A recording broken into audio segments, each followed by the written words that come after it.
Breaking news శాసనసభలో BJP MLA Sujana Chowdary కీలక వ్యాఖ్యలు చేశారు. అమరావతి రైతుల సమస్యలు పరిష్కారం కావడం లేదన్నారు. రుషికొండ ప్యాలెస్ పై ఎలాంటి చర్యలు లేవన్నారు. దీనిపై స్పీకర్ కు సైతం లేఖ రాసినట్టు వెల్లడించారు సుజనా చౌదరి.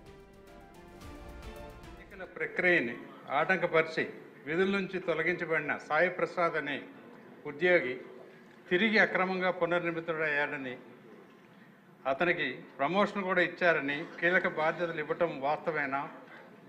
ఈ అక్రమాన్ని సరిదిద్దడానికి ప్రభుత్వం ఏ చర్యలు చేపట్టున్నది?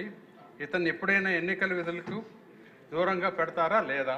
ఎందుకంటే లోగడ చాలా అక్రమంగా ఎన్నికల కమిషన్ గారినే తీసేయడం జరిగింది. ఆ క్రమంలో కోర్టులకు వెళ్ళటం అదంతా కూడా నాకు అనుభవం ఉంది. అలాగే గత మన అసెంబ్లీ సెషన్లో అమరావతి రైతుల ఆర్తనాదాలు 5 సంవత్సరాలు నేను స్వయంగా హ్యాండిల్ చేశానది. ఆ తర్వాత మన ప్రభుత్వం వచ్చి ఇప్పుడు 15 నెలలైనా కూడా అమరావతి రైతుల సమస్యలు మాత్రం సాల్వ్ కావట్లేదు. ఎన్నికల ప్రక్రియని